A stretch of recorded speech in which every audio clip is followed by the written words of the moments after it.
Cada mes tenemos un énfasis de acuerdo al carácter de Dios, y este mes el énfasis del carácter de Dios es: la salvación causa justicia.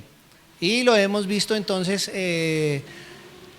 hace 15 días que estudiamos Isaías 58, vimos que la coherencia del creyente causaba justicia a Dios. Y hoy vamos a ver cómo la salvación causa justicia ante la vulnerabilidad del creyente. O sea que este texto que estamos hablando no solamente lo vamos a tomar para el pueblo de Judá o el pueblo que regresó a Jerusalén, sino para el creyente en general. Entonces para eso vamos a estudiar entonces si me sirve, Isaías 59, que era la tarea de esta semana.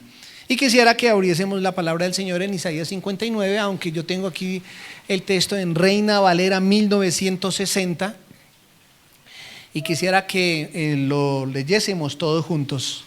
Señor y Dios, te damos muchas gracias por permitirnos estar en tus atrios, Señor, y poder venir aquí a reunirnos como una unidad que somos como iglesia. Gracias por esta oportunidad, Señor. Pero ante todo queremos glorificar tu nombre.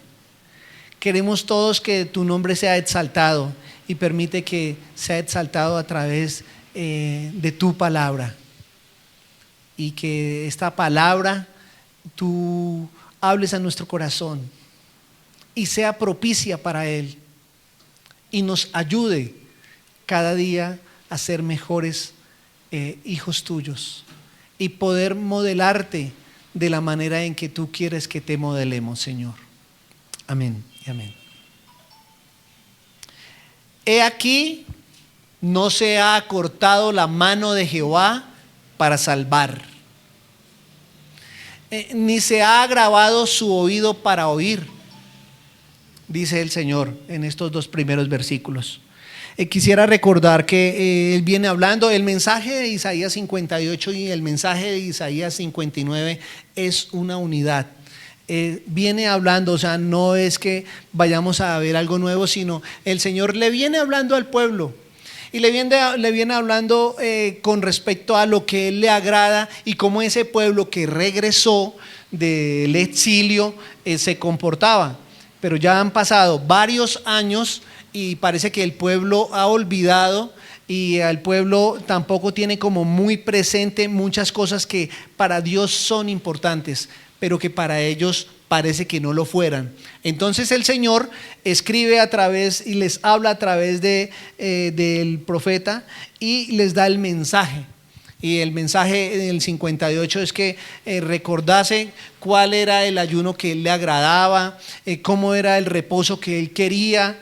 Y termina los últimos versículos diciendo: entonces te deleitarás, o sea, buscando la voluntad de Dios y no en las palabras de cada uno de ellos. Entonces te deleitarás en Jehová. Yo te haré subir sobre las alturas de la tierra, y te daré a comer la heredad de tu padre Jacob. La boca de Jehová ha hablado. Y entonces empezamos en el 59. He aquí que no se ha acortado la mano de Jehová para salvar, ni se ha endurecido su oído para oír. Quisiera que viésemos cómo el Señor viene hablando un solo mensaje.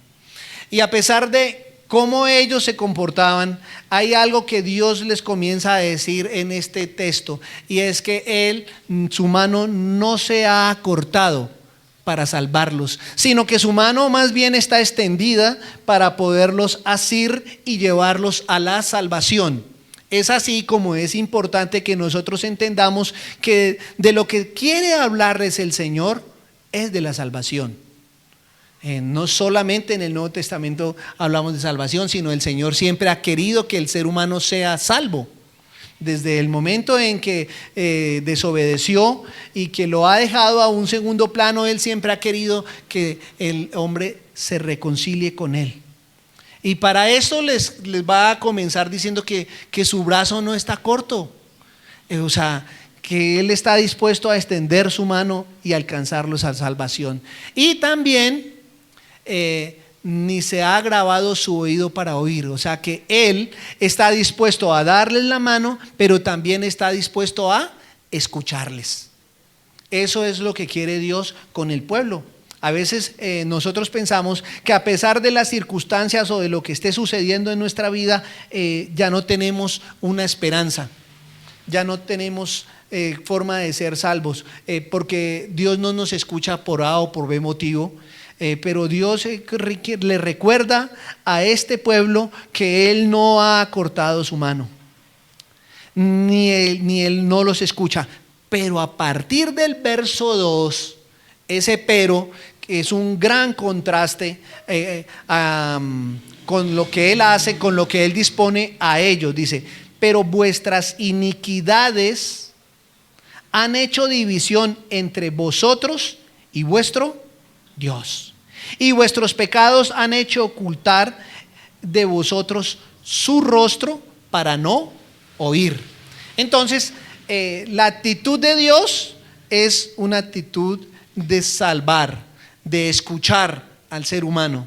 Pero parece que este pueblo tiene unos detallitos que no permite que eso suceda, y es que tienen iniquidades.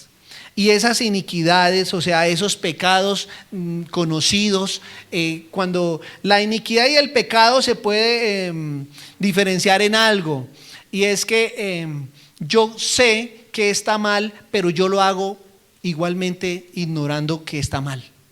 Eso es iniquidad. Pecado, yo puedo caer en un momento determinado, pero esta iniquidad significa que el pecado es continuo, que de continuo se hace lo mismo, se peca en lo mismo, se peca en lo mismo, y eso lo convierte en la iniquidad. Ese tipo de vida hace una división entre Dios y el pueblo, en este caso. Quiere decir que Dios no puede estar en relación con personas o con pueblos, en este caso, que tengan una vida de iniquidad, una vida de maldad, de continuo pecado.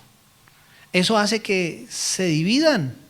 Entonces es bueno que nosotros vayamos entendiendo y conociendo a Dios, porque aquí tenemos que conocer a Dios, cómo Él expresa esa relación con el pueblo, porque aquí lo que está sucediendo es que el pueblo se relaciona con Dios, pero Dios se relaciona con el pueblo, y Dios está ofreciendo su mano salvadora, pero el pueblo no puede ser salvo porque de continuo vive en el pecado. Y eso hace que haya una división, y esos pecados hacen también que el rostro del Señor no escucha a ellos. Él está presto para oír, de parte de Dios es la acción, pero ellos, por sus pecados, hacen que Él no los pueda escuchar. Entonces hay dos cosas interesantes con respecto al pecado y la relación del pueblo con Dios, ¿no? Recordemos, la iniquidad divide, separa, y los pecados hacen que Él no escuche. A veces nosotros pretendemos, con una vida de pecado, con una vida de maldad, pedirle a Él o esperar que Él nos escuche, pero dice el Señor que el pecado nos separa. Eso es algo que deberíamos nosotros evaluar en nuestras vidas. Porque si Él se los está diciendo a este pueblo, si Él mismo está hablando, yo creo que deberíamos nosotros contextualizar este texto en nuestra vida y pensar que si hay cosas que nosotros hacemos, que nosotros vivimos, que sabemos que a Dios no le agrada, pero que nosotros queremos hacerlas. No sé, me gustaría que nosotros meditásemos cuando vemos toda esta relación de Dios e Israel, también en la relación que nosotros tenemos con Él, ¿no? Entonces, ¿por qué no nos escucha? ¿Será que hay pecados que nosotros tenemos que hacen que Él no pueda escucharnos? Porque a la verdad Él está dispuesto a escucharnos. ¿O será que tenemos una vida que sabemos que a Él no le agradan cosas y nosotros las hacemos y eso nos ha separado? Pero ¿de qué habla? ¿De qué habla el Señor? ¿Qué es lo que ellos han hecho para que el Señor les hable de esa manera? Entonces, desde el versículo 3 hasta el versículo 8, Él les va a mostrar algunas formas de vida que ellos tienen, que Él les está diciendo que no le agrada. Versículo 3: porque vuestras manos están contaminadas de sangre y vuestros dedos de iniquidad. Eso lo dice en el versículo 13. Eso quiere decir que parece que estas personas que dicen tener una relación con Dios, parece que estas personas que dicen que Dios es su Señor, tienen sus manos untadas de sangre. Entonces uno pudiese decir, ¿cómo contamina uno de sangre? Y en el versículo 7 de este mismo capítulo dice que sus pies corren al mal, se apresuran para derramar la sangre inocente. Entonces podemos ver de lo que el Señor está hablando, es que esas manos están contaminadas de sangre de gente inocente. Porque pudiésemos pensar que están contaminadas de personas que son enemigas y que Él les ha dicho que los elimine por A o por B motivo. Podemos pensar que se untan de sangre porque están ofreciendo sacrificios, pero se untan de sangre, contaminan de esa manera sus manos de sangre, es siendo derramando la sangre de los inocentes. Y es que hay muchas maneras de derramar sangre. Pero el Señor está haciendo un reclamo, y es que la sangre que derraman es de gente inocente, ¿no? Entonces hay muchas maneras de derramar sangre.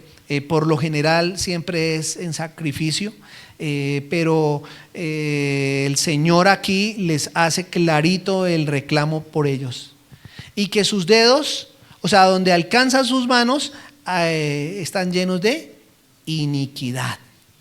O sea, que todo lo que hacen con sus manos, fuera de asesinar o de dar muerte al inocente, también lo que hace con sus manos son cosas pecaminosas, ¿no? Nosotros podemos decir que Él está hablando de una manera figurada, pero lo que está usando el Señor para hablarle a este pueblo es el cuerpo humano, porque el Señor no habla en jeroglíficos egipcios y no habla en mensajes punto, raya, punto, sino que Él habla claramente el mensaje. Y cuando se trata del pecado, mucho más, con mayor razón, porque el Señor nos habla a cada uno de nosotros claramente a través de su palabra. Y lo mismo está haciendo con este pueblo. Y les dice, o sea que primero entonces ellas usan sus manos. Ahora dice, vuestros labios pronuncian mentira, habla maldad vuestra lengua. Entonces hay algo, entonces ellos tienen sus manos contaminadas de sangre inocente y sus dedos de iniquidad, pero también lo que hablan es mentira. Y su lengua habla maldad. Entonces podemos ver que no solamente su relación con el prójimo era de injusticia con ellos, sino que también su relación con Dios era de continuo hablar mentiras, el mal. Y parece que las mentiras no fuesen un pecado, pero me gusta cómo el Señor está poniendo todo un mundo, una mesa de pecados que ellos tienen, y entre ellos la mentira, que es igual a contaminar, matar a nuestro prójimo inocente. Y hablan vuestra lengua maldad. Entonces meditaba yo cuando leía esto, ¿qué hablamos nosotros? ¿Qué es lo que nosotros pronunciamos, ¿no? Decir una mentira para quedar bien, no pasa absolutamente nada. luego decimos otra mentira y luego otra mentira y continuamos diciendo mentiras hasta tener una vida de mentira. Y quisiera recordar que para el Señor es importante esto, porque la misma palabra nos dice quién es el padre de la mentira, que es Satanás.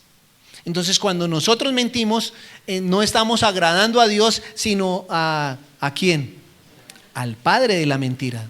Entonces deberíamos evaluar nosotros, si decimos mentiras y tenemos una vida de continua mentira, ¿de quién seremos hijos? ¿Seremos hijos de Dios acaso?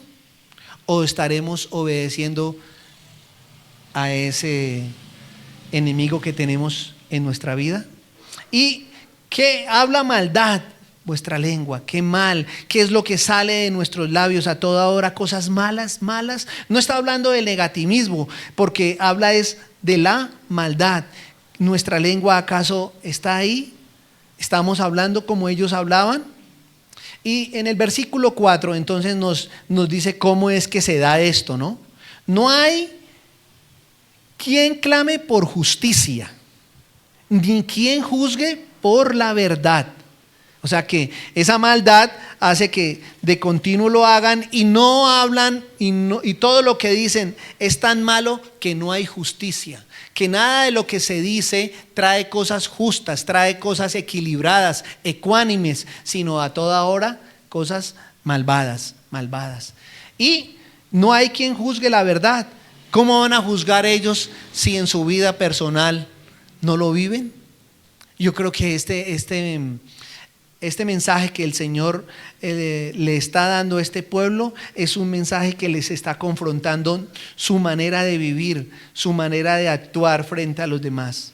Y sigue diciendo, confían en vanidad, ellos confían en vanidad y hablan vanidades, cosas vanas. O sea, su confianza no está en Él, su confianza está en las cosas vanas que lo rodean. Y esas cosas vanas, eso que no tiene nada de interesante, eso que no sirve para nada, es lo que ellos viven.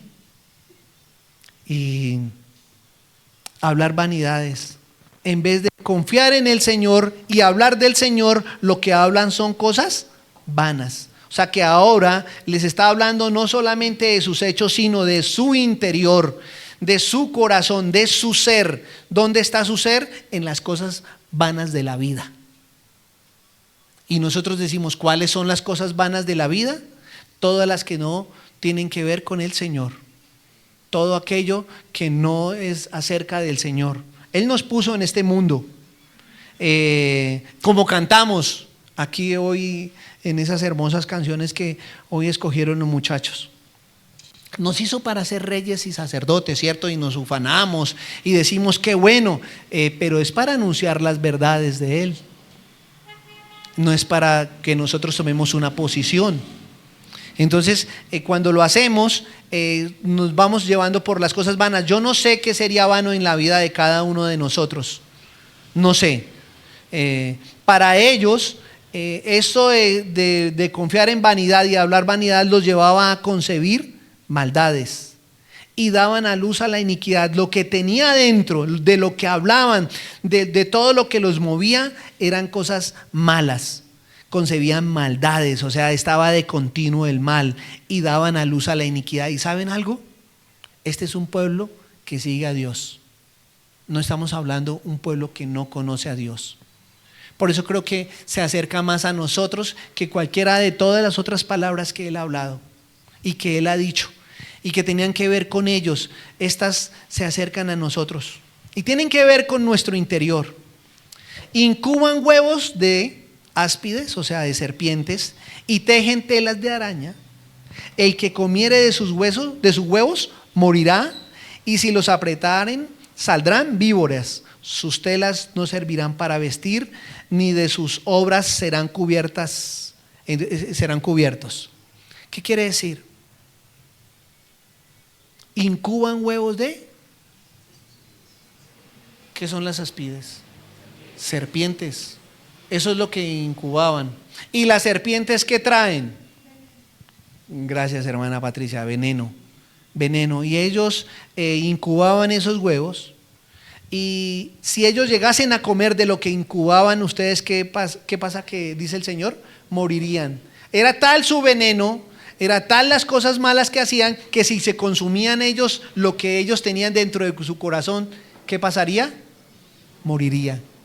Pero es que esto es como, nosotros hablamos de procesos de santificación, nosotros hablamos de procesos en la vida cristiana, que los tales no están, porque o soy o no soy, como dice el Señor acá.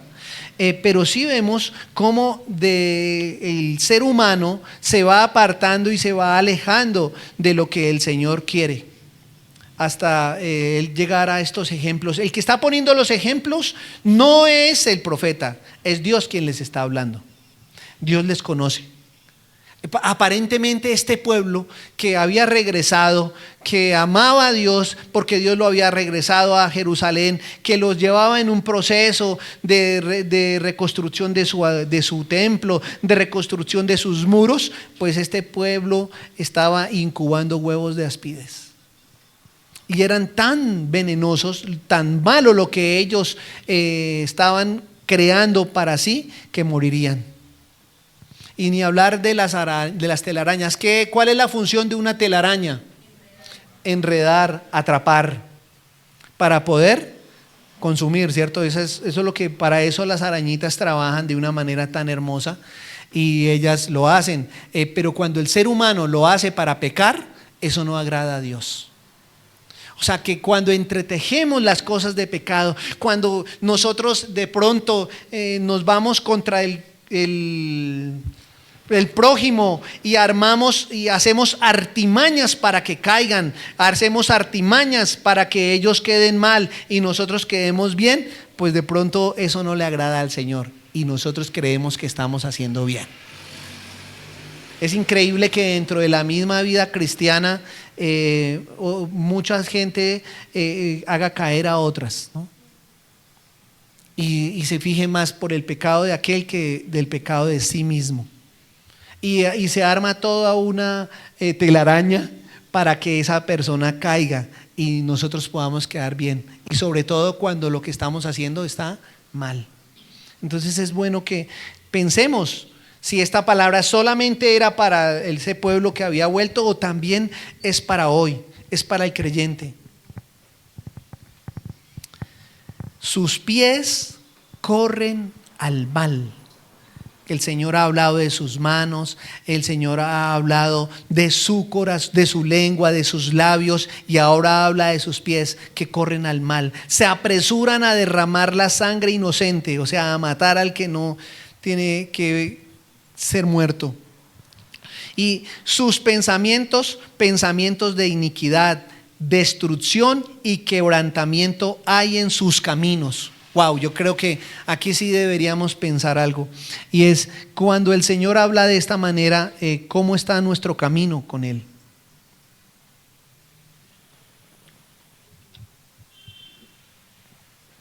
Porque el camino de ellos era derramar sangre inocente y corrían a eso, y sus pensamientos eran de continuo, de iniquidad, pecado, destrucción, quebrantamiento, solamente hay eso. Y seguir ese tipo de vida, escuchen, me encanta este versículo 8 cuando él lo dice: no conocieron camino de paz. O sea, conocen camino de destrucción, camino de iniquidad, pero no conocen camino de paz. No hay paz en ellos, no hay justicia. O sea, uno puede reconocer porque son personas que no tienen paz y no hacen justicia. En sus caminos, sus veredas son torcidas.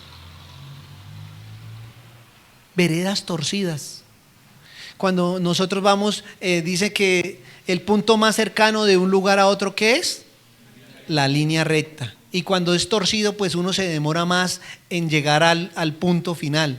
Y sus vidas eran tan torcidas que sus veredas, su manera de caminar, no pretendían ellos nunca buscar la paz, no hacían justicia, y cualquiera que fuese por ellas no conocerán paz. El Señor les aclara: si siguen por ese camino, no van a conocer la paz.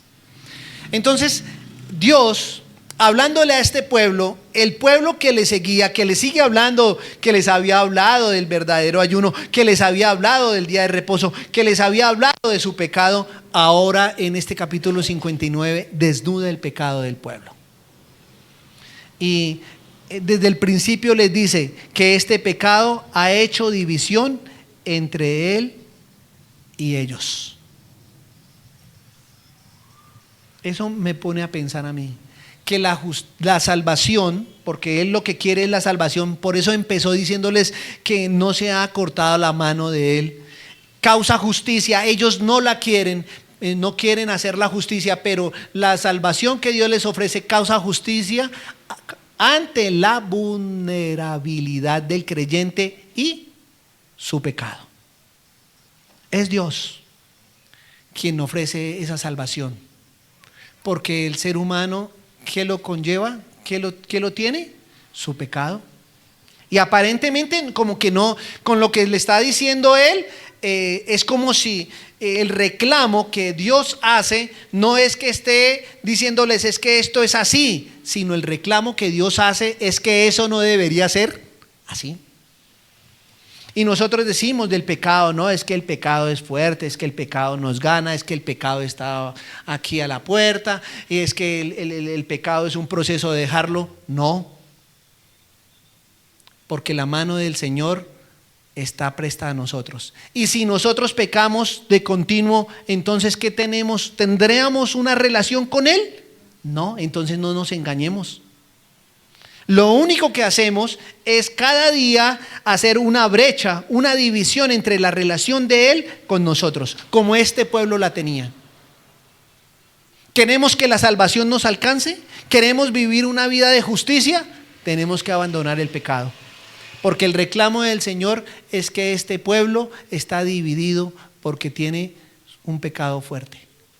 Todo, sus labios, sus manos, sus pies, su ser, todo su interior es de continuo el pecado. Y nosotros lo ignoramos. Y nosotros creemos en un evangelio que no hable del pecado, cuando el Señor a este pueblo le habla del pecado y le habla clarito de la salvación. 2500 años antes de nosotros. Pero sigamos. Los versículos 9 al 15 nos hablan de otra cosa. Y parece que ese por eso o por tanto en algunas versiones dice que, como ustedes han hecho esto, ahora hay por tanto, se alejó de nosotros la justicia. Y ahora hay un cambio en esta escritura. Es algo maravilloso, porque estaba hablándole el Señor al pueblo, pero ahora quien está escribiendo, esta persona se incluye dentro de su escritura y empieza a hablar en plural, en primera persona del plural. Dice como verso 9, por eso se alejó de nosotros, que la justicia se alejó. Para él es importante, y lo primero que él dice es que se alejó la justicia y no nos alcanzó la rectitud. Y empieza de aquí en adelante. Hay dos cosas que él ve como consecuencia de ese pecado, de esa diferencia que hay. Es que la justicia se acabó, no la alcanzaron, no la conocen, mejor dicho. Se alejó y no hay rectitud. Y Dios, a través de este profeta, empieza a mostrar una serie de ejemplos que nos iluminan lo que significa vivir creyendo que seguimos a Dios con una vida de pecado. Y dice así: esperábamos luz y he aquí tinieblas. Si pensamos que seguir en el pecado, que seguir en la vida pecaminosa está bien, no, nos lleva a las tinieblas. Y es bueno porque aquí va a hablar de la condición de este pueblo. Resplandores, esperan resplandores, ¿y qué hay? ¿Cómo andan? En oscuridad. Palpamos la pared como ciegos y andamos a tientas como sin ojos. Imagínense, no sé si ustedes han visto alguna vez un ciego. Pero el ciego, si hay algo que le puede servir son sus manos, ¿verdad? Él con sus manos tiene un propio lenguaje, un propio alfabeto. Con sus manos puede pasar la mano por acá y saber que es una E, una L, una S, porque Dios le ha dado otras habilidades. Y ellos viven así. Viven de esa manera, palpando la pared como ciegos y andando a tientas como sin ojos. Cuando tienen luz, cuando tienen ojos y cuando pueden ver. Pero como andan en el pecado, andan en total tinieblas. Qué bueno que esa palabra solo sea para ellos. Dice, tropezamos a mediodía como de noche. Mientras que en el 58 había dicho que así el que andara con él cuando fuera mediodía sería la oscuridad total para él, o sea, el resplandor del sol. Ahora él dice, si ustedes andan en pecado, entonces el mediodía será noche para ustedes. No nos engañamos sino a nosotros mismos. Estamos en lugares oscuros como muertos, dice. Estamos en lugares oscuros como muertos. No hay vida. ¿Por qué? Porque están en el pecado. Gruñimos como osos de todos nosotros y gemimos lastimadamente como palomas. Entonces pone dos ejemplos que para ellos eran bien particulares. Es el gruñido de un oso cuando tiene hambre, cuando está bravo, y el gemir de una paloma cuando está herida. No sé si ustedes, ¿ustedes han visto una paloma herida? ¿Se han visto una paloma herida? Normalmente ellos hacen un ruidito que uno a las 5 de la mañana le dice, uy, Dios mío, pero cuando ellos están heridos acrecentan ese ruido y ese sonido es fuerte y ese sonido es fuerte. Así pasa con nosotros con el pecado, tal cual, se va notando, se va viendo y entonces se vuelve como una manera de vivir a la oscuridad total. Esperamos justicia y no la hay. Esperamos justicia y no la hay. ¿Por qué no la hay? Porque vivimos en pecado. Porque el pecado reina.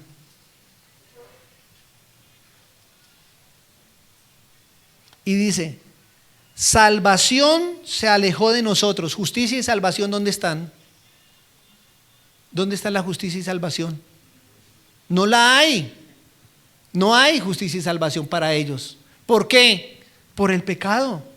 O sea que si nosotros creemos que teniendo una vida de pecado, que teniendo una vida de iniquidad, una vida llena de concupiscencia, de pensamiento en el corazón, y vamos a lograr ser salvos, quiero decirles que no es así. Está lejos. El Señor se lo dice a este pueblo. Se alejó de nosotros porque nuestras rebeliones se han multiplicado delante de ti. Entonces sí hay algo en el versículo 12 que es diferente al mensaje que viene dando el Señor, y es que esta persona que está hablando en plural, en primera persona en plural, declara que tiene rebeliones y que se han multiplicado delante de Dios esas rebeliones y que nuestros pecados han atestiguado contra nosotros, porque con nosotros están nuestras iniquidades y conocemos nuestros pecados. Entonces aquí este hombre que está escribiendo está confesando la condición de ellos. Está mostrando que verdaderamente lo que Dios habla, lo que Dios dice es verdad. Podemos nosotros ponernos las ropas que queramos, pero Él nos desnuda a nosotros, porque Él nos conoce.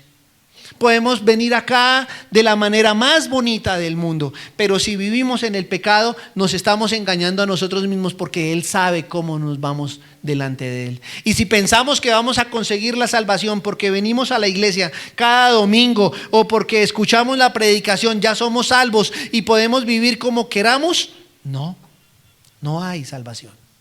Se alejó de ellos.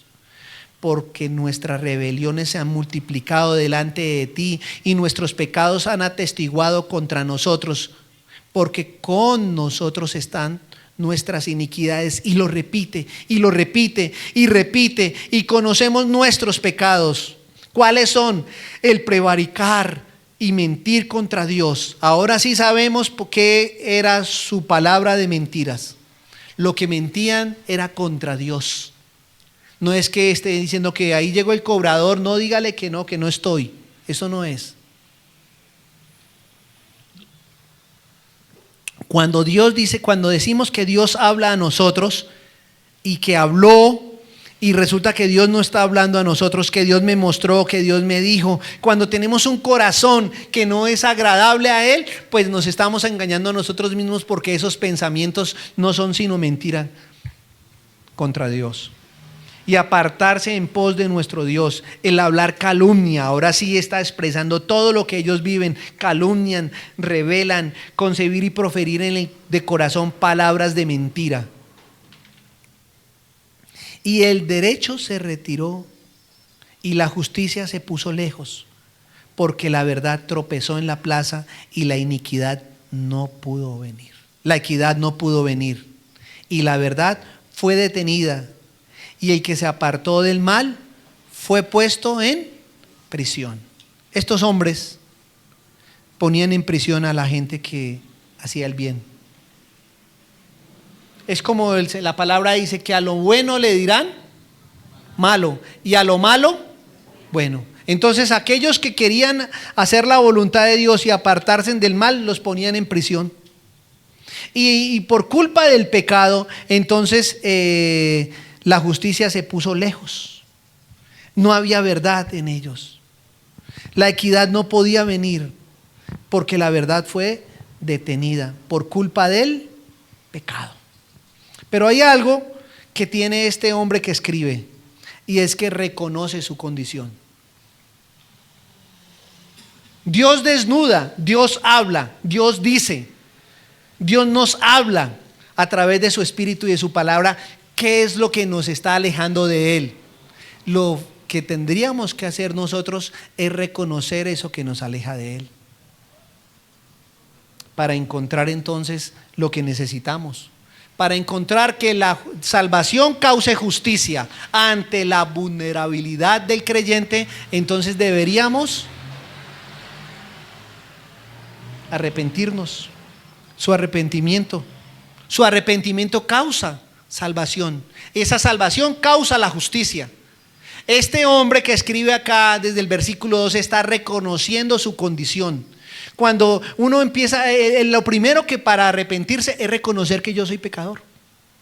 Si yo no reconozco que soy pecador, si yo no reconozco que yo le estoy fallando al Señor, si yo no reconozco que mi camino es un camino que es torcido, que no es derecho, que me lleva por una vereda que no es Él, entonces estoy perdido.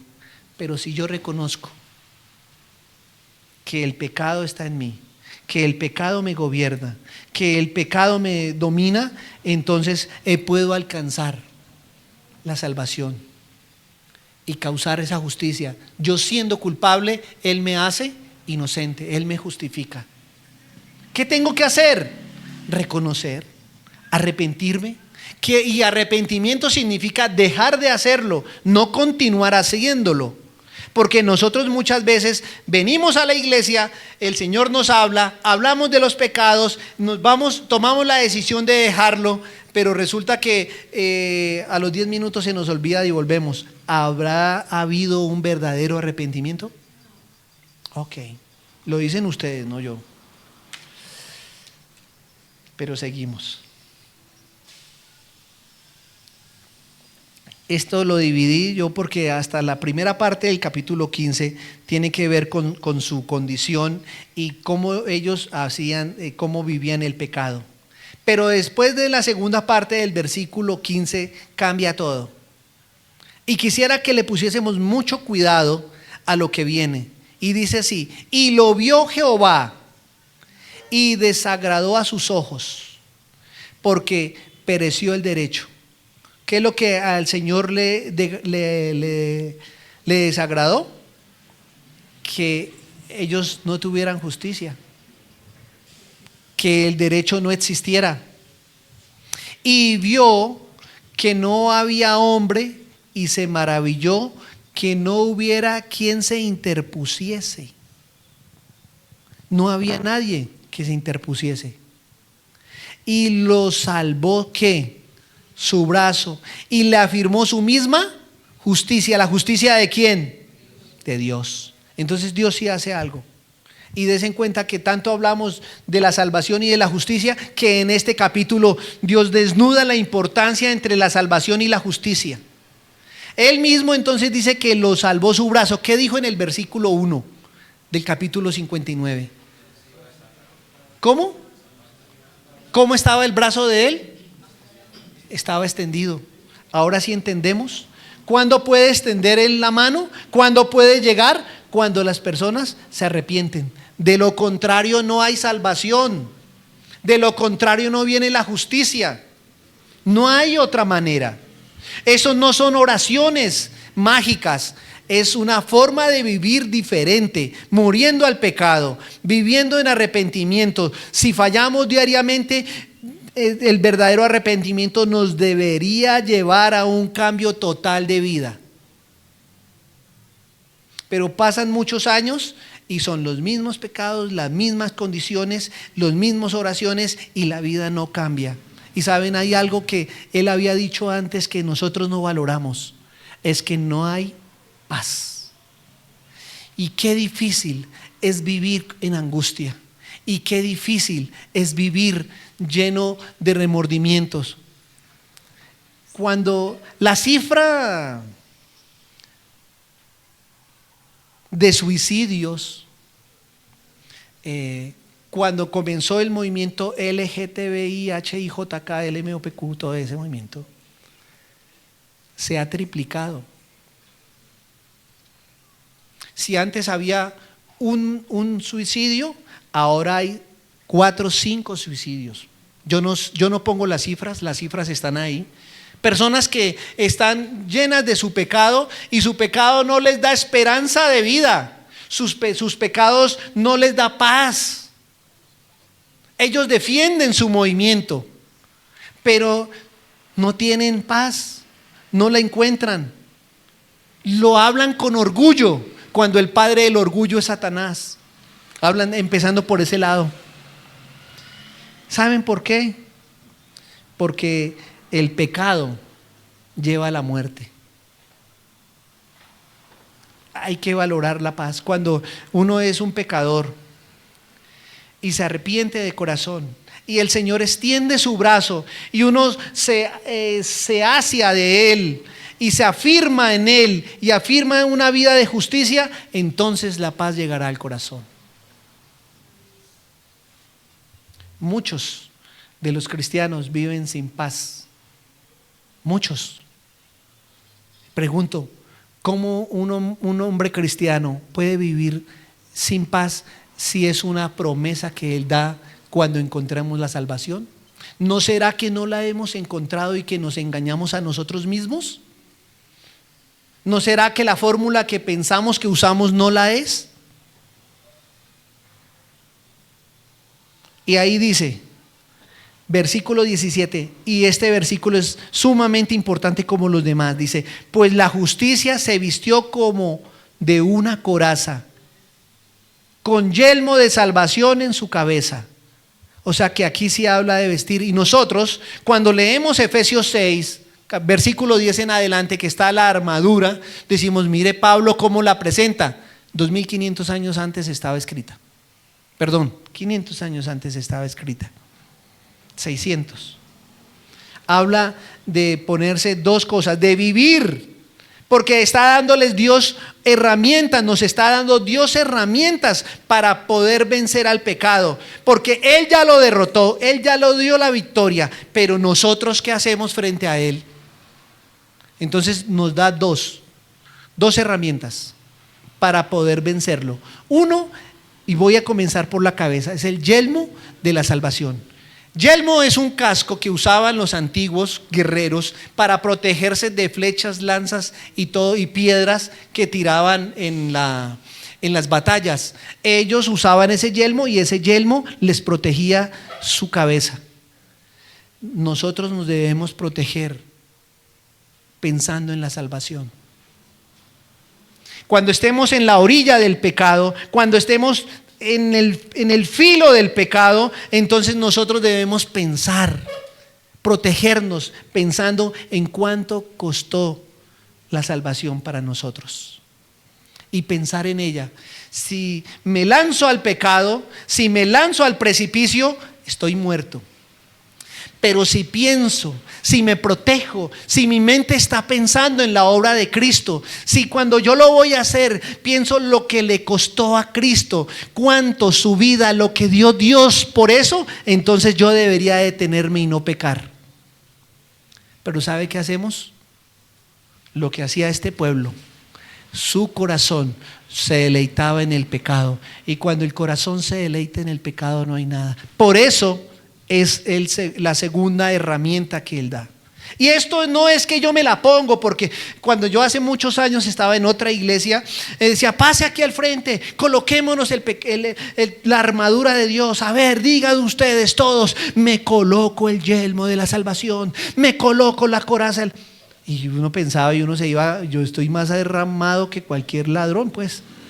Y resulta que eso no funciona. Es en la manera en que yo me comporto, en que yo vivo. Esta armadura se vive, esta armadura no se pone por ponerse. Y dice que se vistió con la coraza de la justicia. Porque los pensamientos, las intenciones, ¿dónde salen?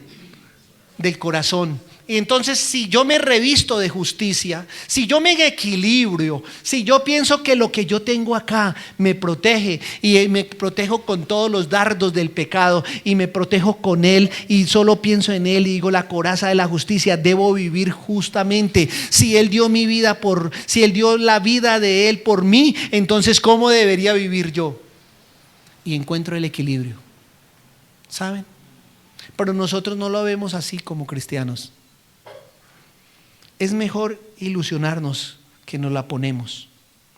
Tomó ropas de venganza por vestidura, se cubrió del celo como del manto, como para vindicación, como para retribuir con ira a sus enemigos. Está hablando de Dios. Y dar el pago a sus adversarios. El pago dará a los de la costa, a los que temerán desde el oriente, desde el occidente, el nombre de Jehová, desde el nacimiento del sol su gloria, o sea, al oriente, porque vendrá el enemigo como río, mas el Espíritu de Jehová levantará bandera contra él, y vendrá el Redentor a Sión, y los que se volvieron de la iniquidad en Jacob, dice el Señor. Los que se volvieron, los que se arrepintieron. Entonces los que se arrepintieron pueden levantar una bandera, y es la bandera del Señor. Él lucha por ellos, Él está por ellos, porque se arrepintieron. Pero todos aquellos que no lo hacen, pues no la pueden levantar.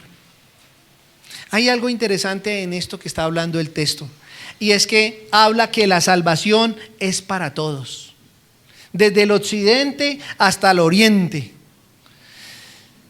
de donde vaya el ser humano, ahí está el Señor, porque Él está dispuesto a extender su brazo al pecador para que se salve. Él no es un Dios condenador, Él no está para condenarnos. De hecho, dio su vida para que no fuésemos condenados. ¿Sabe quiénes se condenan? Nosotros mismos nos condenamos, porque preferimos el pecado a seguirlo a Él. Y viene un Redentor, dice: vendrá el Redentor a Sión, y los que se volvieron de la iniquidad de Jacob vienen con Él. Me gusta eso, me gusta lo que la palabra dice, porque ante la vulnerabilidad del creyente hacia el pecado, entonces Dios mismo suple la salvación. Él la suple.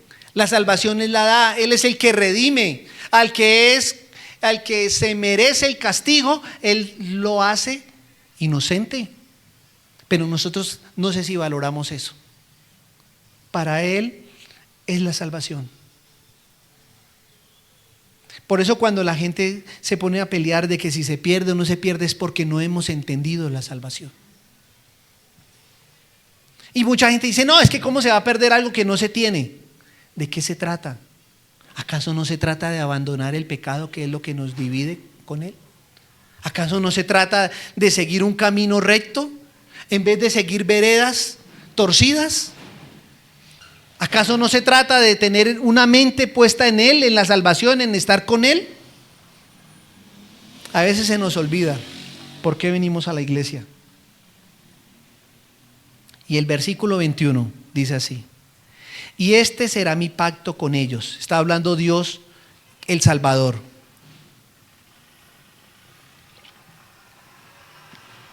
Dijo Jehová, habla el Señor, el Espíritu mío que está sobre ti y mis palabras que puse en tu boca no faltarán de tu boca, ni de la boca de tus hijos, ni de la boca de los hijos de tus hijos, dijo Jehová, desde ahora y para siempre. Hay un pacto. Él había hecho un pacto anterior. Lo había hecho con Abraham. Y le había dicho que él iba a darle una tierra y le iba a dar una descendencia. Y él cumplió ese pacto. Y se lo cumplió también a Isaac. Y también se lo cumplió a Jacob. Y se lo cumple al pueblo, a su descendencia. Solo que ahora habla de un pacto con ellos, con aquellos que se arrepienten, con aquellos que abandonan el pecado, y es que el Espíritu de Él estará sobre ellos. 500 años antes de que naciera Jesús, Él había dado esta palabra. Y cuando Jesús empezó a hablarle a sus discípulos de que era necesario que Él se fuera para que el Espíritu de Él viniera, no entendieron. Ahora la pregunta es, ¿entendemos nosotros? Con toda la ventaja que tenemos, ¿qué significa tener el Espíritu de Dios? Porque muchos lo quieren para hacer así y que todo el mundo se caiga, o para soplar y que todo el mundo se caiga. Para eso no es el Espíritu Santo. Es para que tengamos una vida digna delante de Él. Porque lo otro no es más que pantalla, no es ni siquiera bíblico. Pero queremos eso. Y nos deja su palabra, y su palabra que puse en la boca. ¿Cuál es la herramienta? En vez de la mentira, en vez del engaño, en vez de toda la iniquidad que salga de nuestra boca, ¿qué debería salir? Su palabra. Todas las herramientas que Él nos da para que nosotros podamos disfrutar de una vida plena con Él, de una salvación con Él.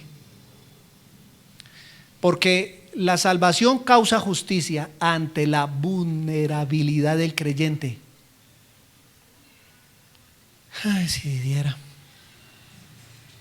Porque Él cumple lo que pacta. Es Él el que cumple.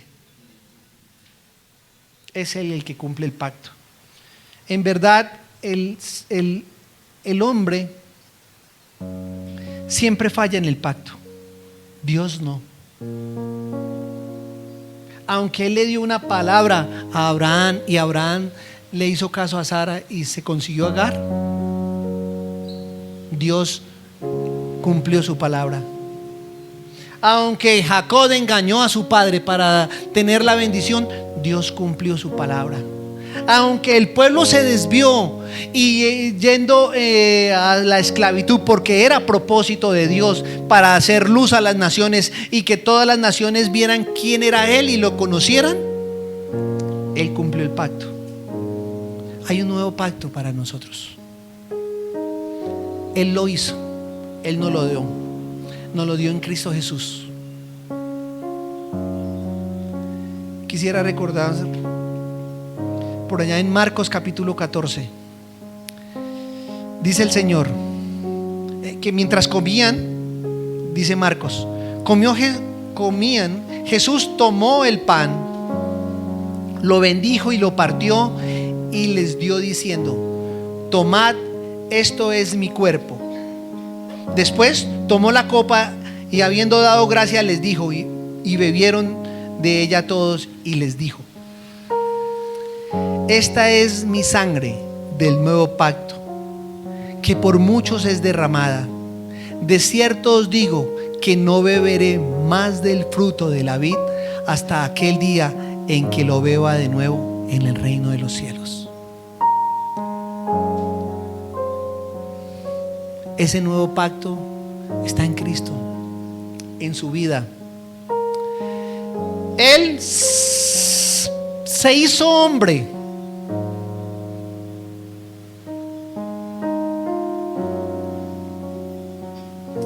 Murió.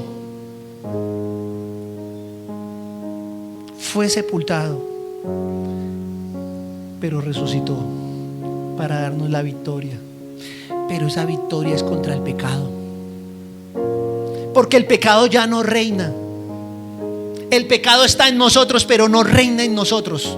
Porque cuando Él resucitó, venció la muerte, lo que nos separaba de Él. Esa división tan grande se acabó. ¿Cuánto valor le damos nosotros a ese pacto? ¿Cuánto? ¿Cuánto vale? Solo quiero que pensemos en aquello que nos aleja de Él.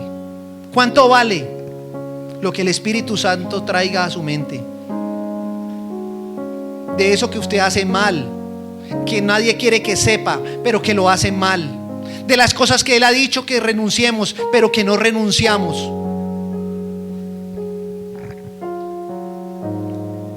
La vergüenza que tenemos nosotros, que clasificamos al pueblo de Israel de duro, de terco, de animal, es que nosotros tenemos el Espíritu Santo de Dios. Es que Él nos lo dio, pero no nos lo dio para que nos luciéramos como sus hijos. Nos lo dio para que abandonásemos el pecado, para que Él, ese Espíritu, nos reargullera cada día de las cosas que no le agradan a Dios. Y entonces pudiésemos dar testimonio y las personas del norte, del sur, del oriente y occidente sepan que Él nos ama a todos y que dio su vida por todos, aunque no todos respondan a Él. Y nos dio su palabra y la recordamos hoy. Quisiera recordar esa palabra que Él dice: esta es mi sangre del nuevo pacto, que por muchos es derramada. De cierto os digo, no beberé más del fruto de la vid hasta que el día en que lo beba de nuevo en el reino de los cielos. ¿Cuántos queremos vivir ese momento que Él está diciendo? ¿Cuántos quisiéramos estar aquel día que en el reino de los cielos Él se aparezca y Él recuerde y diga: yo lo prometí hace tantos años, hoy lo quiero cumplir? Si queremos hacerlo, tenemos que abandonar el pecado.